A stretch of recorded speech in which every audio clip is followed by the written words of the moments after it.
నమస్తే, welcome to our channel. నేను పద్మిని, ప్రస్తుతం పాటు సీనియర్ జర్నలిస్ట్ అలాగే పొలిటికల్ అనలిస్ట్ ఇమ్మంది రామారావు గారు ఉన్నారు. మాట్లాడదాం. సార్ నమస్తే. సార్ ఆంధ్రప్రదేశ్ హోంమంత్రి అనిత గారి చేతిలో రెడ్ బుక్ అనేది వెళ్ళింది. అంటే లోకేష్ గారు చాలా సందర్భాల్లో మనం చూసాం ఆయన చేతిలో రెడ్ బుక్ ఉండటం. కొన్ని ప్రధానమైన సమస్యలు ఖచ్చితంగా చాలా చాలా అంటే చాలా ఇబ్బందికరమైనటువంటివి, లేకపోతే చాలా హేయమైన పద్ధతిలో చంపబడినటువంటి వ్యక్తులవి మెయిన్ లిస్ట్ లో ఉన్నటువంటి కొన్ని ఆ రెడ్ బుక్ లో మెన్షన్ చేయడం, ఇప్పుడు ఆ రెడ్ బుక్ హోంమంత్రి చేతికి వెళ్ళటం, అది ఆవిడ డీల్ చేయటం ఆ కేసెస్ ని అనేది కూడా ఇప్పుడు హాట్ టాపిక్ గా వినిపిస్తోంది. ఇందులో ప్రధానంగా 3 కేసెస్ గురించి మాట్లాడుకుంటే, డాక్టర్ సుధాకర్ గారు మనం కోవిడ్ టైంలో ఆయన ఎంత చిత్రహింసలకి గురై ఆయన చనిపోయిన విధానం అందరికీ తెలిసినటువంటిదే. అలాగే డ్రైవర్ సుబ్రహ్మణ్యం ఇంటికి పార్సల్ చేయడం బాడీని అనేది కూడా మనకు తెలిసిన, మనం విన్నాం ఆ స్టోరీని. ఇంటికి బాడీని పార్సల్ చేయడం ఆ స్టోరీని కూడా విన్నాం. అలాగే ఇంకొకటి అక్కని టీజ్ చేశారని చెప్పి, ఏంటిది ఈ పద్ధతి ఏంటి అంటే కాల్చి చంపారు అమర్నాథ్, బాపట్ల అమర్నాథ్. ప్రధానంగా ఈ 3 కేసెస్ ని కూడా హోంమంత్రి చూస్తున్నారు అని చెప్పి కూడా వార్తలు వినపడుతున్నాయి. మొత్తం వ్యవహారం ఏంటి? ఇది ఎంత దారుణమైన పని అంటే, ఒక విధంగా లోకేష్ కొత్త రాజకీయానికి తెర తీశాడని చెప్పాలి. ఇప్పుడు ఎవరైతే హత్యలు చేశాడో వాడు శిక్ష అనిపించకపోతే 10 మంది హత్యలు చేస్తారు. ఒకటి. రెండవది ఏంటంటే, ఈ లా అండ్ ఆర్డర్స్ ఇంకా బ్రతికే ఉందనేటువంటి స్పృహ గత ప్రభుత్వంలో పోయింది.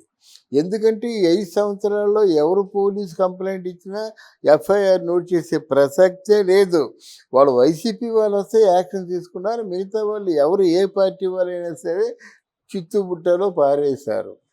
ఇలాగా మంచి కరోనా కాలంలో డాక్టర్ సుధాకర్ ఎనస్థీషియన్, చాలా వాల్యుబుల్ డాక్టర్ అన్నమాట. వాళ్ళ గంటల్లో అమౌంట్లు ఉంటాయి.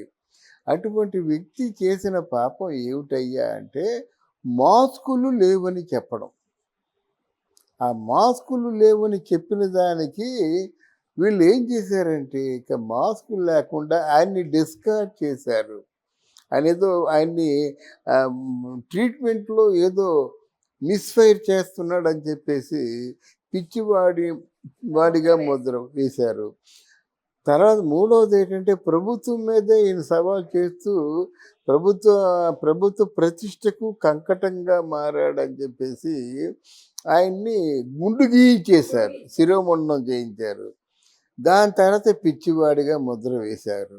రెక్కలు పెడరెక్కలు అంటారు కదా, వెనక్కి విరిచి కట్టి మండు టెండ, అంటే ఇలా వేస్తే చేతులు కాళ్ళు కాలిపోతాయి అన్నమాట. బట్టలు ఇప్పి డ్రాయర్తో మండు టెండలో పడుకోబెట్టారు. ఆయన మనసు కదా, పెద్ద డాక్టరు, ఎనస్థీషియను, ఈ గుండె ఏమిటి, ఆయన చేసిన పాపం ఏమిటి, ఆయన చేసిన తప్పు ఏమిటి ఆలోచించుకుంటాడు కదా. దాంతో ఆయనకి నిజంగా మానసికంగా ఇంత మామూలు శిక్ష కాదు, బలవంతంగా చంపేశారు. బలవంతంగా ఆయన ట్రీట్మెంట్ చేసే నెపంతో చంపేశారు. ఇంకొకరు కూడా ఉన్నారు, సబ్మం హరి అని చెప్పేసి, వైసీపీ పార్టీకి పెద్ద సింహస్వప్నంలా ఉండేవాడు. ఆయన హాస్పిటల్లో చాలా హెల్దీగా ఉన్నాడు. హాస్పిటల్కి వెళ్ళాడు, శవమై వచ్చాడు. అప్పుడు అనుమానాలు ఉండేవి కానీ అది బయటికి రాలేదు. చాలామందికి ఈయన మీద అనుమానం అన్నమాట. ఇది కంటకని చాలా మనల్ని ప్రతి విషయంలో కూడా ఎదురు తిరుగుతున్నాడు, ఈ అడ్డు లేకుండా చేసుకుందాం అనుకున్నారు అన్నమాట. అది అలాగుంటే నెక్స్ట్ ఎమ్మెల్సీ సుధాకరు అక్కడ మంచి రౌడీ, చాలామంది దాడులు జరిపారు, చాలామంది అక్కడ మంచి కబ్జాలు అంటే జగన్మోహన్ రెడ్డి తగ్గ అనుయాయుడు మాట. ఆయన డ్రైవరు ఒక నీచమైన పని చేశాడని, నీచమైన పని అంటే సహజంగా పెద్దళ్ళల్లో చాలా ఉంటాయమ్మా, ఈ రహస్యాలు మనం బయటికి చెప్పలేము. నీ కోపం వచ్చింది కదా, మానిపించేసేయి, లేదా ఇంకా కోపం ఉంటే ఈ ఊర్లో తిరగకుండా పోరా, బయట ఎక్కడో తిరగరా అని చెప్పు. అంతేగాని డ్రైవర్ని ఎంత కసి లేకపోతే ముక్కలు చేసి, ఒక మన అమెరికా వెళ్ళే పెట్లు ఉంటాయి కదా, అట్లాంటి పెట్లోను పార్సల్ చేసి ఇంట్లో డెలివరీ చేశారు. ఇది ఎంత దారుణం అండి. ముక్కలుగా ఇంటి కొడుకు, మొగుడు, పిల్లలు ఎవరో చూస్తే వాళ్ళ జీవితంలో మర్చిపోలేరు కదా. అంత దారుణానికి కూడా ఒడిగొట్టిన party YCP party, Jaganmohan Reddy గారి తాలూకు నాయకత్వంలో. బాపట్లలో. అంటే ఇది కూడా వైద్యానికి రిలేటెడ్, అది వైద్యానికి రిలేటెడ్. ఇక్కడ కూడా ఏమైందంటే ఆ బాపట్లలో ఏదో కొంచెం మోస్తరుగా అమ్మాయి ఉంటుంది. ఆ అమ్మాయిని ఎవడో రౌడీలు, వైఎస్ఆర్సీపీ రౌడీలే ఆటకాయిస్తున్నట్టు, ఎందుకురా మా అక్కని ఇలా ఏడిపిస్తున్నారని చెప్పేసి, ఆ చిన్న బిడ్డ కదా అమర్నాథ్ అని పేరు, ఆయన ఎదురు తిరిగినట్టయితే ఎవరు లేకుండా చూసి ఒక్కడిని ఆ పెట్రోల్ పోసి కాల్చి చంపేశారన్నమాట. కాలిపోయారు, హాస్పిటల్ తీసుకెళ్తే చచ్చిపోయాడు అన్నమాట. ఇది లబోదిబోమంటున్న కన్సర్న్డ్ ఒక నా ఎమ్మెల్యేగా ఉంటూ వైద్య శాఖకు సంబంధించిన వ్యక్తిగా ఉంటూ అక్కడ డాక్టర్ని రక్షించుకోలేకపోయినావు, ఇక్కడ అమర్నాథ్ని రక్షించుకోలేకపోయావు. ఇట్లాంటి హత్యా రాజకీయాలు జరుగుతుంటే నువ్వేం చేస్తావని మొదటి కేసు విడుదల రజనీ మీద పెట్టాడు ఆయన. ఎర్ర బుక్లో రాసుకుంది, అది లీక్ అయింది. లీక్ అవ్వడానికి కారణం ఏంటంటే విడుదల రజనే వంగలపూడి అనిత ఎప్పటి హోమ్ మినిస్టర్కి ఫోన్ చేసింది. ఎందుకంటే అమ్మ ఏదో వార్తలు వినిపిస్తున్నాయి, నేను మాత్రం దానికి నాకు సంబంధం లేదమ్మా, ఆ విషయాలు నాకు తెలియదమ్మా, అయితే విశాఖపట్నంలో జరిగింది నిజమే కానీ దాంతో నాకు తెలియదని కాళ్ళ వేళ పడుతుందన్నమాట. ఇవాళ రేపు ఆ కేసు హీరింగ్కి వస్తుంది, విడుదల రజనీని అరెస్ట్ చేస్తారన్నమాట. దానికి సమాధానం చెప్పుకోవాలి. ఈలోగా ఏదైనా పార్టీలోకి మారిపోయినట్టయితే సంబంధిత పెద్దలు ఏదైనా అడ్డు కట్ట వేస్తారేమో అని ఆవిడ ఆశ.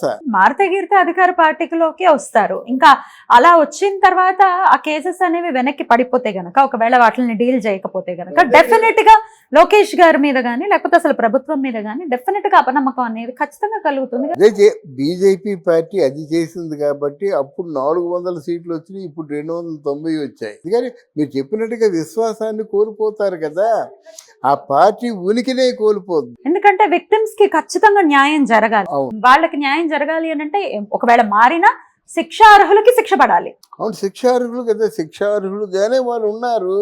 నాకు తెలియదని తెలుసుకోవాల్సిన బాధ్యత నీకుంది. ఇప్పుడు సుధాకర్ డాక్టర్ కదా, వైద్య వృత్తిలో ఉన్నాడు, హాస్పిటల్లో పనిచేశాడు. ఆయన చేసిన నేరం ఏంటి అడగాలి కదా, ఆయన చేసిన నేరం ఏంటి, మాస్కులు అడడం తప్ప, దానికి ఇంత పెద్ద శిక్ష అని చెప్పేసి కనీసం అప్పుడు దాన్ని ఖండించాలి కదా. పిచ్చి అయితే అసలు గవర్నమెంట్ హాస్పిటల్ ఎలా పనిచేస్తాడు, ఉద్యోగం ఎలా వస్తుంది? అందులో ఎనస్థీషియన్ అంటేనే అసలు చాలా క్రూషియల్ గా, చాలా కాన్షియస్ గా ఉంటాడన్నమాట. ఎందుకంటే ఒక నిమిషం తేడా వచ్చిందని చచ్చిపోతారు మనుషులు మాట, కొంచెమే తేడా వచ్చినా చచ్చిపోతారు. అందువల్ల అట్లాంటి పెద్ద డాక్టర్ చచ్చిపోయినప్పుడు కూడా దాని మీద నీ తాలూకు స్పందన లేకుండా ఉండడం, నువ్వు తప్పకుండా నువ్వు చేసిన తప్పే అది. నువ్వు రోజు వేస్తున్న చీరలు నేను రక్షించవు, నీ మోడలు పోజులు కానీ ఇవన్నీ ఏవి రక్షించవు, నీ తాలూకు సర్వీస్నే చూస్తారు. ఇక్కడ తెలంగాణలో సీతక్క ఏ చీరలు కడుతుందండి? సీతక్క వచ్చినట్టయితే సోనియా గాంధీ ముందు మొత్తం సభ అంతా హోరెచ్చిపోయిందంటే ఎందుకు హోరెచ్చిపోయిందంటే నిజాయితీ, చేసే సేవకి హోరు అనేది ఉంటుంది. అదే నిజాయితీ. అలాంటి నిజాయితీ నీలో ఉంటే నిరూపించుకో, అది మనం చెప్పాలన్నమాట.